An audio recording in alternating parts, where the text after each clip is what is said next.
Hey all, welcome back to another episode. This is Shubhankar here from Quantsapp. So in the previous videos we had understood about what is open interest, what is futures OI, then we understood about what is put call ratio, band list and a lot of things. So if you haven't watched those videos, I would recommend you watching those videos as well. Talking about the agenda of this video, so we are going to understand about what is VIX. So now what is VIX? So VIX is basically a volatility index. So volatility index means what? Now it tells us how much the stock or an index might move in the period of next 1 year.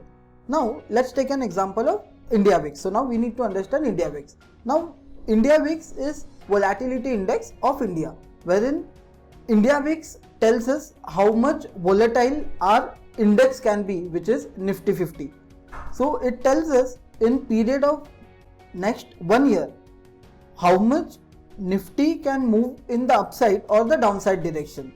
So now let's take a very practical example. Let's say Nifty is trading at 15,000 and VIX is 20%. Now that 20% tells us that Nifty in the period of next 1 year, it can move 20% on the upside or 20% on the downside.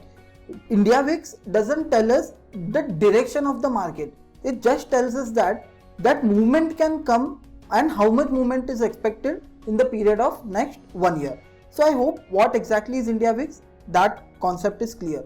Now India VIX is also called as a fear index. So it helps us in identifying how much exactly the participants, how much the market exactly is in fear. Now let's take an example. Let's say if the market is falling and falling and falling. Okay.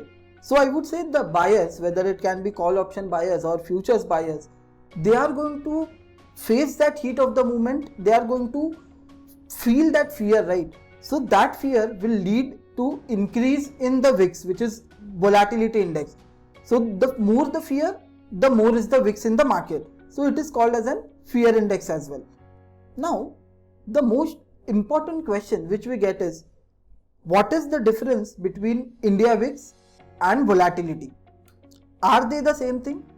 I would say no. India VIX is something else, implied volatility is something else. So let's try to understand the difference in both of them. Now the first one is India VIX is for index. So India VIX tells us the movement yet to happen in the period of next 1 year in index, which is Nifty 50.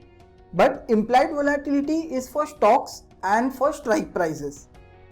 So implied volatility is for an individual stock or a particular strike prices of a particular stock. VIX affects the implied volatility. Now let's say if the India VIX goes up, the implied volatility will also go up. But implied volatility doesn't affect the VIX. Now let's take an example. Let's say HDFC Bank is going to announce its result. Okay. The IVs are going to shoot up. Implied volatility of HDFC Bank will go up. Even the strike prices of HDFC Bank, even that all strike prices IV will go up. But that is not going to affect the India VIX. So IV, implied volatility of a particular instrument, is not going to affect the India VIX. Similarly, now let's take an example of the budget date. Okay. So on the budget date, India VIX was not, it was spiked up, but it was not spiked up to very extreme. Okay. But IVs of Nifty's strike prices, they were spiked up a lot.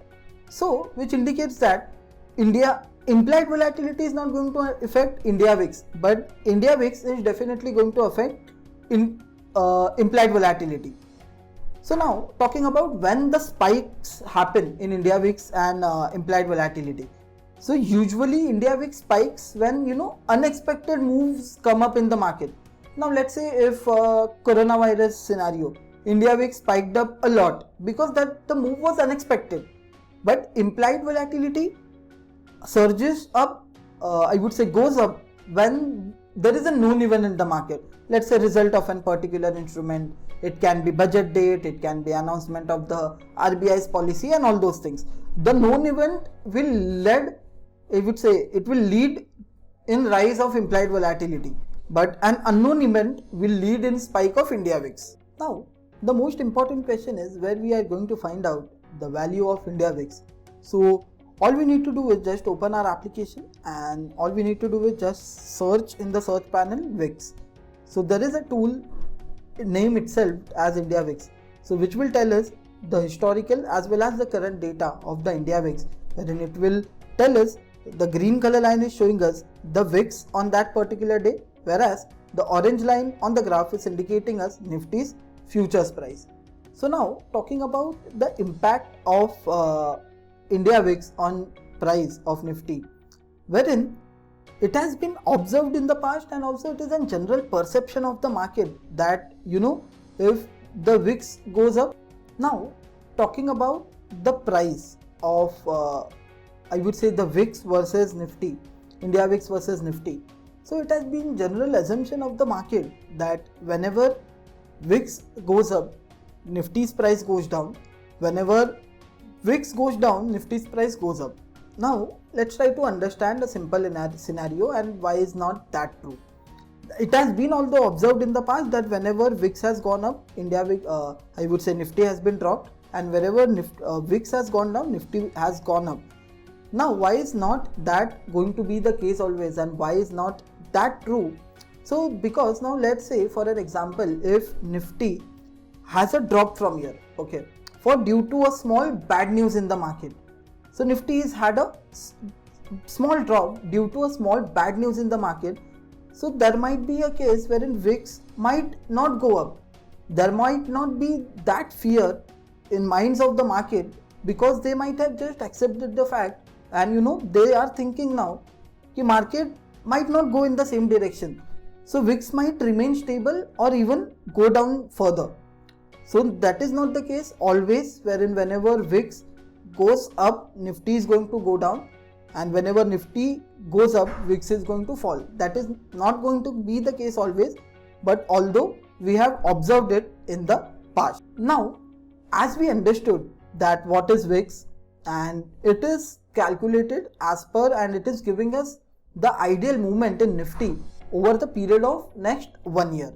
Alright, but now as we are an option trader, we are not going to, that data is not going to help us anywhere, because we can't plan our option trade for such a longer duration of time.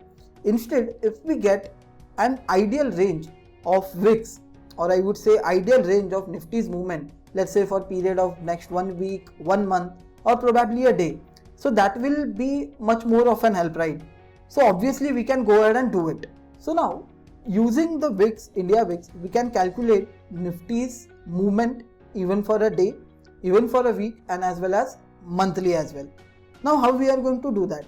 So simple, all we need to do is just divide, so VIX divided by square root of time. So what is square root of time? Square root of either number of days, the daily VIX we want to calculate in, the number of weeks, or the months, total number of months. So now let's say if the VIX right now is let's take an example, the VIX right now is 13.3 and Nifty's futures is at 15,631. So now to calculate, let's say we want to calculate a weekly range, okay, of Nifty's movement as per the VIX. What we need to do is we need to just divide, let's say 13.3 is the VIX right now, divided it by square root of the number of days, number of time, so which is 52. So there are 52 weeks in a year, so we just need to divide it.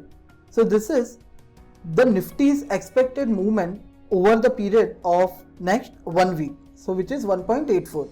So Nifty from the current price, it can go 1.84% on the up or the downside. So you see 15,630 is the price, and then if we calculate the upper range, so 15,918, and the lower range is 15,341 as per the VIX. So all we need to do is just multiply it with the VIX, and then we will get the lower and the upper range. Now let's say if we want to calculate Nifty's expected movement in the period of decided time range, we can do it. So all we need to do is, the formula is very simple, VIX divided by square root of time. So now what is square root of time? So if we are calculating the monthly expected movement, all we need to do is just divide it by square root of 12, because 1 year involves 12 months. Similarly, if we go ahead with then weekly calculation and we calculate a weekly range, we need to divide the weeks by square root of 52, because 1 year will have 52 weeks. Further, if we want to calculate a daily range, we need to divide it by square root of 250, because there are approximately 250 trading sessions in a year. So let's say we calculate an I would say an weekly range. So 13.3 is the weeks right now, divided by square root, okay, so which is square root of let's say 52. So there are 52 weeks in a year. So this is our weeks, which is 1.84. So Nifty in the period of next 1 week, it can move 1.84% on the up or the downside.